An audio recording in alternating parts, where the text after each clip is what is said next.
Hey, how y'all doing? Craig here again. What we got in front of us here today is the engine for the BG55 blower. Got my morning coffee.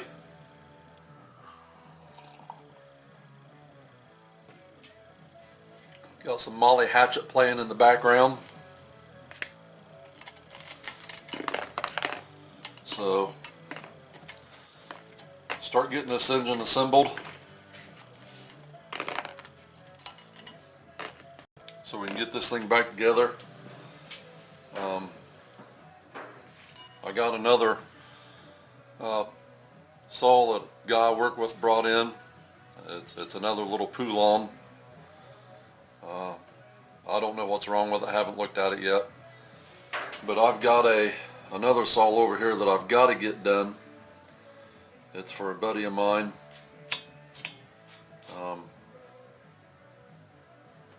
That's really about all I want to say about that until we get to the point of where I actually do it, and then I'll post a video of it. But right now it's the BG55. Just kind of get the screws laid out. I think there should be two different sizes here.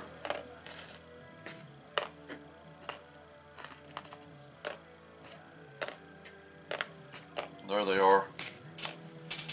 I tried to keep everything where it belonged. So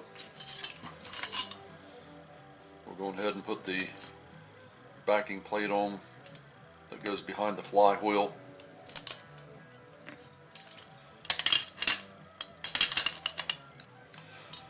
Nikki,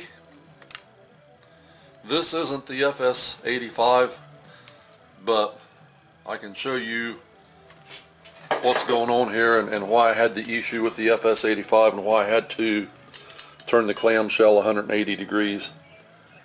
You've got mounting locations on either side of the clamshell, as well as mounting tabs up here on the block itself. If this clamshell is to be rotated 180 degrees, see how this tab is inset and this tab is in line? If this is rotated, then when you mount this engine either into the body of the blower or into the body of the saw, it's going to cock it one way or the other. And that's why I had to take and turn that around, so that when I mount it up, it's square instead of laying at an angle. And if it's at an angle, the blade, the fan blade, is actually going to be eating itself up into the body of the blower. So I hope that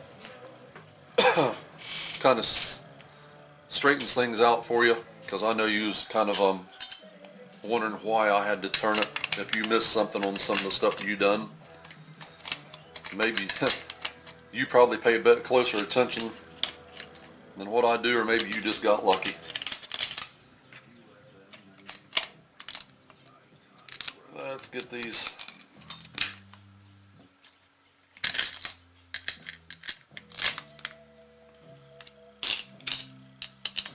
I'm not going to use any Loctite or nothing, because all these screws have locking ridges underneath the heads, and they'll bite into the aluminum, and that'll be more than enough to hold them.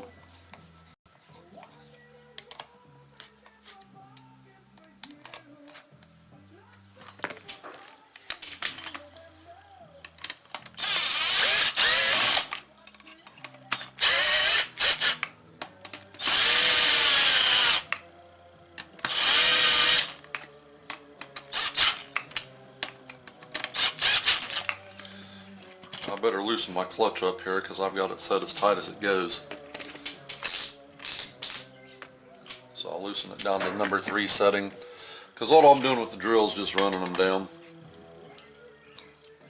Then I'll take and tighten them up with my T-handle here. I'll tell you what, that's from Hutzel, a T27. I think I give 99 cents for that when I bought it. I do have the ends of it's twisted a little bit, but it's always held. I'm really impressed with how this thing's held up.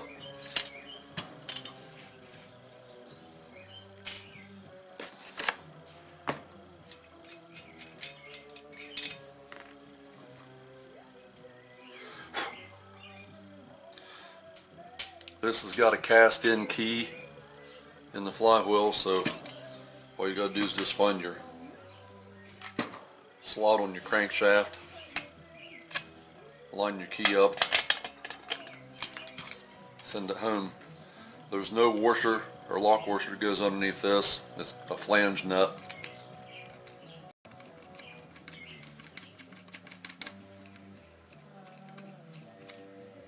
I'll torque this here after a bit. Let's go ahead and set the coil in place. I've got a piece of paper here somewhere. If it hasn't blowed off when I had the fan running.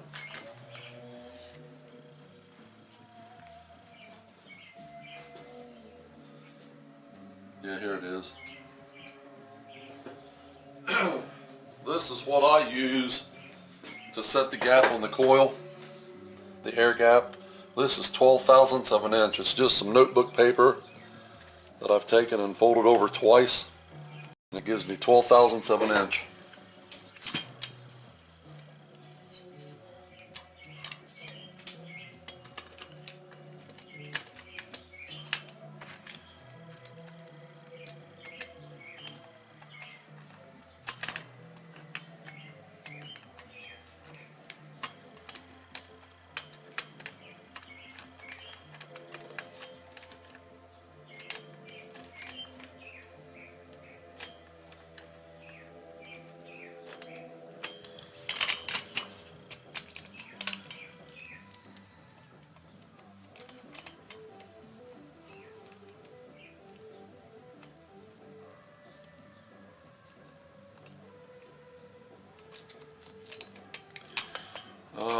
You know what? These have no threads cut in them because that's a new cylinder. So we're going to have to do a little thread cutting.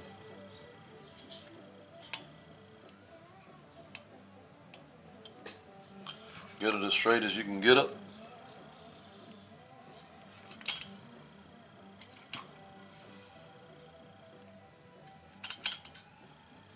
A little cockeyed there.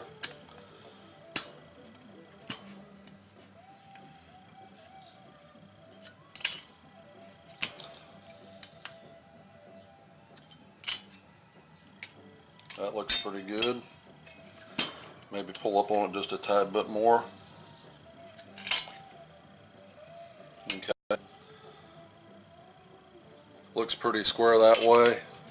Looks pretty square that way. So now we can start cutting these threads. I'll give it a couple turns. Check it again.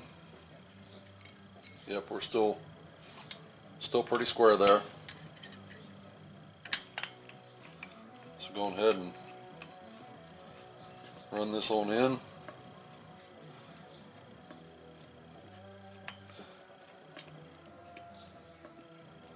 I'm just going to go to the top of the threads there. That's all the more I'm going to cut.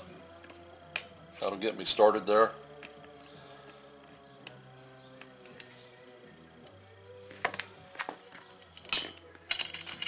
You'll have a few metal shavings, very few.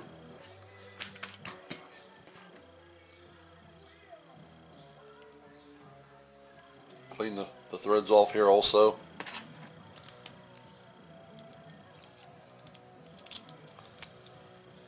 Now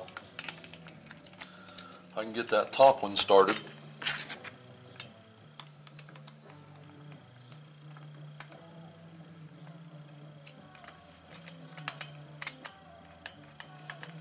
And I can use the coil as a guide for the bottom one.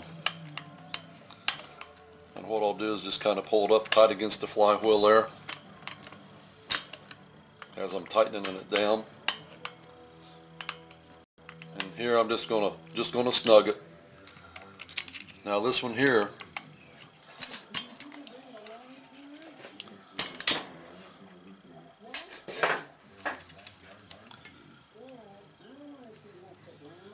use the slot in the coil where it goes through as a guide.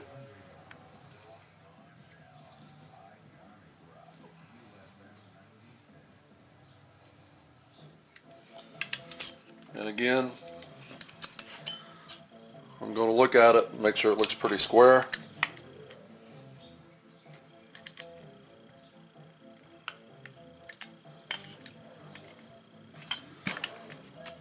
Looks like it needs to go that way a little bit more. It needs to come this way some more.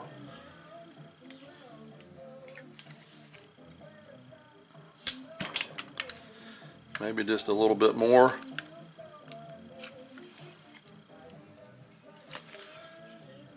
Looks pretty good from top to bottom of cylinder. So I think we're good to go. Take it on home now.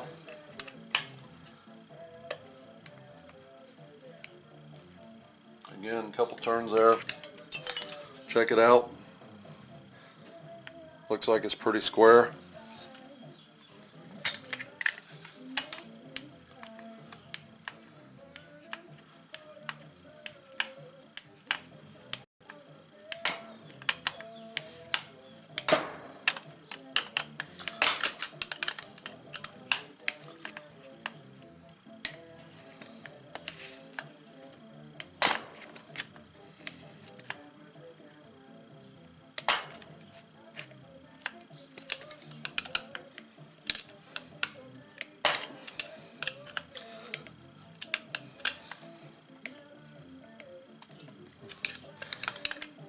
That bottomed out, so back it out a couple turns now, both of them. That way the coil can move.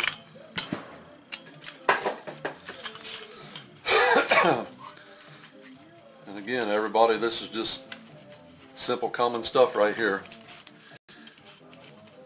Get your paper down in there, run the coil around until the magnet pulls the coil up tight.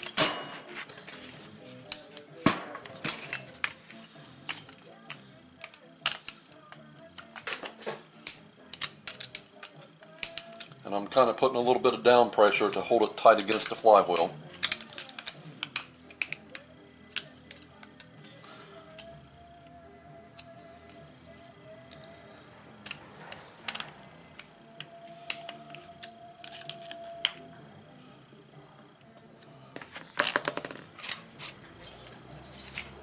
Go ahead and run it out.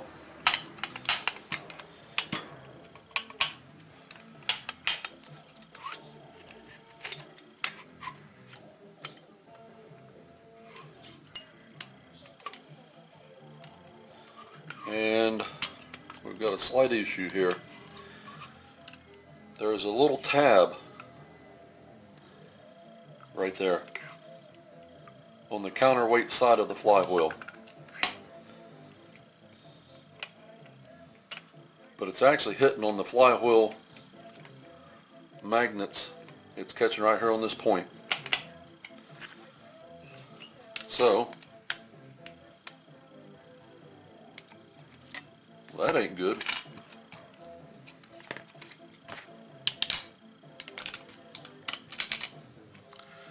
Well,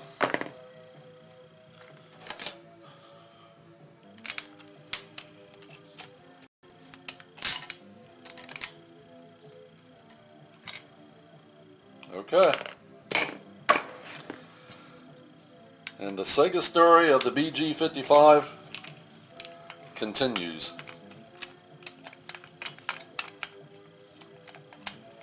And it looks like that has broken off flush.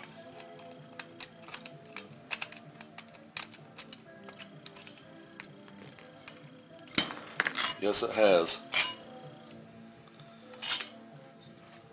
But a good thing, if it's good, is it's open from the back.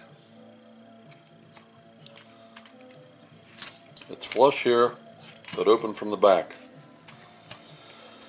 So, this thing just does not want to run. So what I'll do, I'm not going to bore you guys with drilling it out.